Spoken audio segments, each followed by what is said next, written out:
ഞാൻ അവിടെ കുറച്ച് പ്രതിപക്ഷം അവരോട് പലതവണ പറഞ്ഞിട്ടും വസ്തുതാപരമായ കാര്യങ്ങൾ കൂടി പോലും കേൾക്കാൻ തയ്യാറാകാതെ അവർക്കും കൂടെ കേൾക്കേണ്ട ഒരു കാര്യമുണ്ടായിരുന്നു. അതിലൊരു വ്യക്തത വരുത്താൻ വേണ്ടിയാണ്.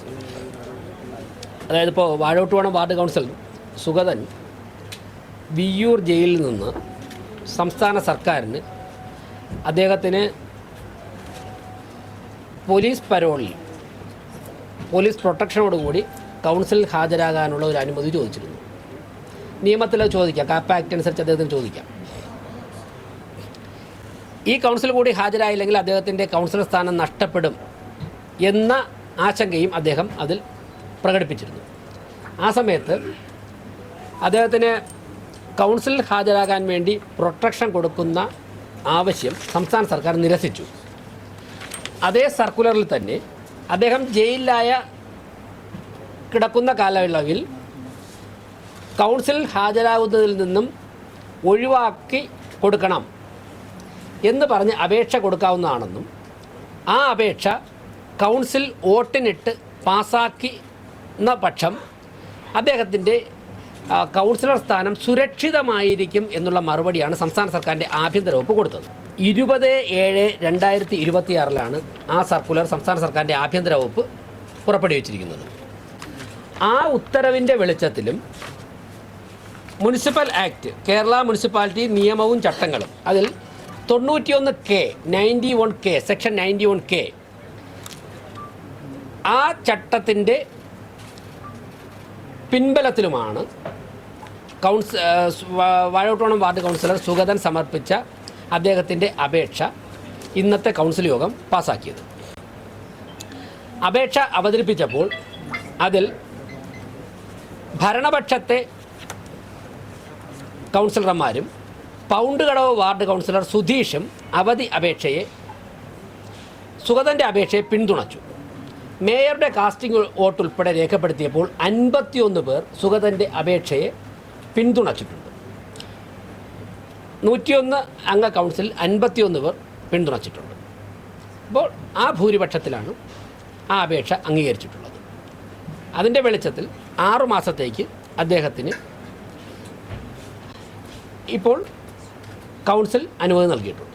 അത് നിയമപരമാണ്. അതോടൊപ്പം തന്നെ സംസ്ഥാന സർക്കാരിൻ്റെ UDF സർക്കാരിൻ്റെ ആഭ്യന്തര വകുപ്പിൻ്റെ സർക്കുലറുമുണ്ട്. ആ സർക്കുലർ മീഡിയ ഗ്രൂപ്പിലിട്ടിട്ടുണ്ട്, എല്ലാവർക്കും അതിൽ നിന്ന് ലഭിക്കും.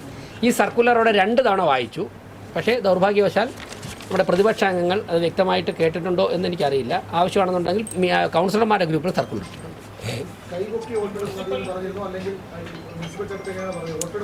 മുനിസിപ്പൽ ചട്ടത്തിൽ എങ്ങനെ വേണമെന്ന് പറഞ്ഞിട്ടില്ല. മേയറുടെ ഡിസ്ക്രിപ്ഷനാണ്. വേറെ ഏതെങ്കിലും തരത്തിൽ വോട്ടെടുപ്പ് വേണമെന്ന് ആരും ആവശ്യപ്പെട്ടിട്ടില്ല. മേയറുടെ ഡിസ്ക്രിപ്ഷൻ ഉപയോഗിച്ച് അദ്ദേഹത്തിൻ്റെ അപേക്ഷ അനുകൂലിക്കുന്നവർ കൈ ഉയർത്താൻ പറഞ്ഞു. അപ്പോഴേക്കും 50 പേർ കൈ ഉയർത്തിയായിട്ട് കൗൺസിലിൻ്റെ ശ്രദ്ധയിൽപ്പെട്ടു. മേയറുടെ കാസ്റ്റിംഗ് വോട്ട് ഉൾപ്പെടെ ഉണ്ടായി. കാരണം മേയർ എന്ന നിലയ്ക്ക് പറഞ്ഞിട്ടുണ്ട് 101 കൗൺസിലർമാരുടെയും അവരുടെ അംഗത്വം സംരക്ഷിക്കാൻ വേണ്ടി ഈ 5 വർഷവും എല്ലാ പിന്തുണയും കൊടുക്കുമെന്ന് പറഞ്ഞു. അപ്പോൾ സ്വാഭാവികമായിട്ടും ഒരു അംഗത്തിൻ്റെ അംഗത്വം സംരക്ഷിക്കേണ്ടത് മേയറുടെ കൂടി ഉത്തരവാദിത്തമാണ്. വന്നില്ലല്ലോ. എന്തേ? അല്ല, മേയറുടെ വോട്ട് കൂടി രേഖപ്പെടുത്തി ഉൾപ്പെടെ മേയർ കൂടി വോട്ട് രേഖപ്പെടുത്തി.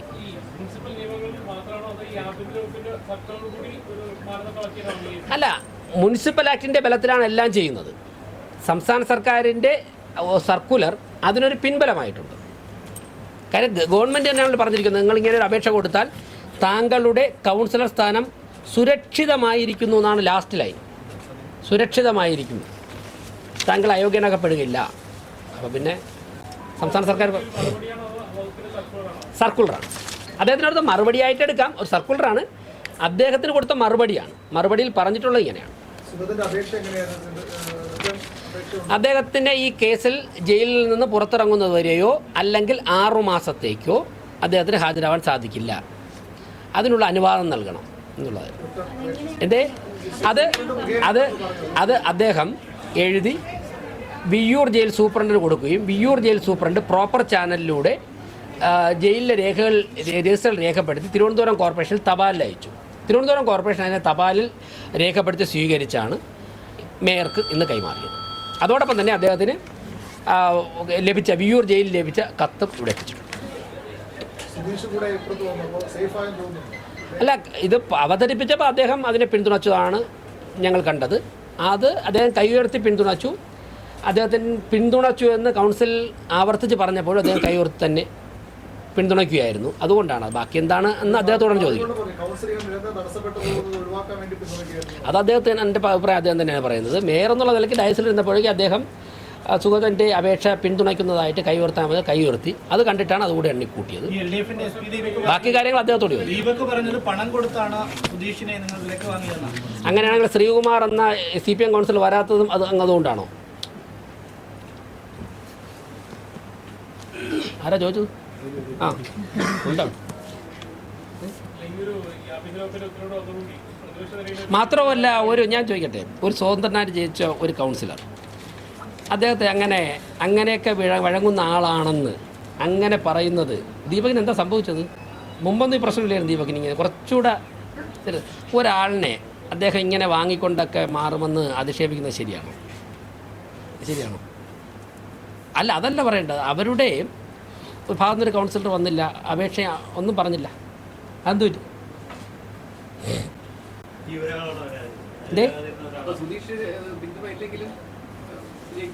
അല്ല, അതിനെക്കുറിച്ച് നോക്കിയിട്ടില്ല. നോക്കിയപ്പോൾ അവിടെ കൈ ഉയർത്തിയവരുടെ എണ്ണിയപ്പോഴേക്കും 50 പേര് കൈ ഉയർത്തിയിരിക്കുന്നു. ആ, അത് എല്ലാം വളരെ നമ്മൾ കുറേ കാലം കൊണ്ട് പൊതുപ്രവർത്തനം നടത്തുന്നുണ്ട്. ഇതൊക്കെ പെട്ടെന്ന് നമുക്ക് ചെയ്യാൻ പറ്റും. അല്ല, വ്യത്യസ്ത അഭിപ്രായം ആരുണ്ടെങ്കിൽ നമുക്ക് ഇല്ലല്ലോ.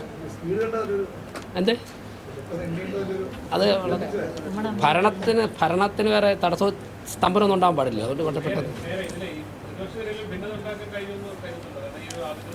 അല്ല, അങ്ങനെയുള്ള കമൻ്റൊന്നും പറയുന്നില്ല. അങ്ങനെയൊന്നും പരിശോധിച്ചിട്ടുമില്ല. പിന്നെ സ്വാഭാവികമായിട്ട് ജയിച്ച് വരുന്ന, ഞാൻ ചോദിക്കട്ടെ നിങ്ങളുടെ ഇത് ഇപ്പോൾ പറയാൻ ഉദ്ദേശിച്ച വിഷയത്തിന് പുറത്ത് തിരുവനന്തപുരം കോർപ്പറേഷൻ രൂപം കൊണ്ടതിന് ശേഷം ഇന്ന് വരെയെങ്കിലും ഏതെങ്കിലും ഒരു അംഗത്തിന് വരാൻ അസൗകര്യം ഉണ്ടെന്ന് പറയുമ്പോഴേക്കും മേയർ അത് പറയുമ്പോൾ ഇന്ന് വരെ ഈ കോർപ്പറേഷൻ്റെ ചരിത്രത്തിൽ അംഗങ്ങൾ എഴുന്നേറ്റ് എതിർത്തിട്ടുണ്ടോ? ഞാൻ 5 വർഷം കൗൺസിലറായിരുന്നു. കഴിഞ്ഞ 6 മാസം കൊണ്ട് മേയറാണ്. എൻ്റെ അറിവിലില്ല.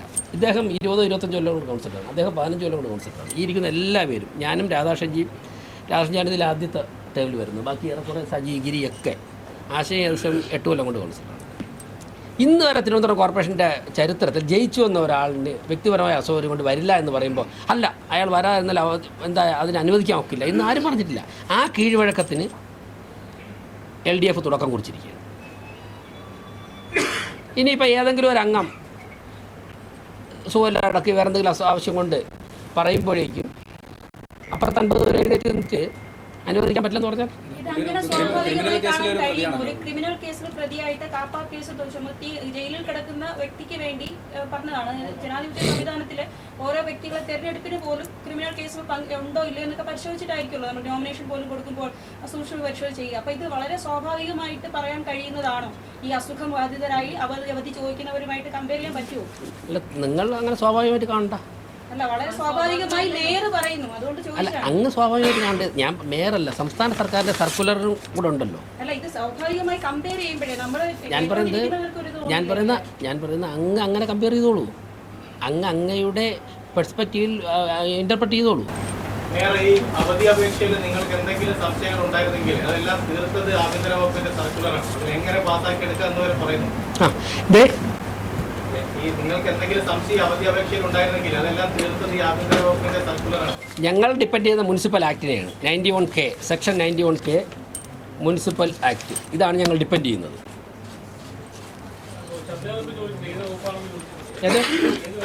അദ്ദേഹം ഒന്ന് വായിക്കാതെ ഉണ്ട് അവിടെ 91K. അദ്ദേഹത്തിന് പറഞ്ഞത് 91K എന്ന് ഞാൻ പറഞ്ഞു. ബുക്ക് 2 കൊടുത്തിട്ടുണ്ട്, എല്ലാ കൗൺസിലർമാരും കൊടുത്തു. ഓക്കെ, അതെ. അപ്പോൾ അയാൾ അറസ്റ്റ് ചെയ്തു തരാം. അല്ല, സർക്കുലർ വന്നതാണ്. ഞാൻ സംസ്ഥാന സർക്കാരിൻ്റെ സർക്കുലറാണ്. അത് നേരത്തെ അറിയാത്തതിൽ നിങ്ങൾക്കൊരു വിഷമമുണ്ട്, എനിക്കറിയാം. അത് മനസ്സിലാക്കുന്നു. അല്ല, എന്തായാലും സംസ്ഥാന സർക്കാരിൻ്റെ സർക്കുലറും ആക്റ്റും അനുസരിച്ചാണ് കോർപ്പറേഷൻ പ്രവർത്തിച്ചിരിക്കുന്നത്. സെക്രട്ടറി അനുസരിച്ചാണ്.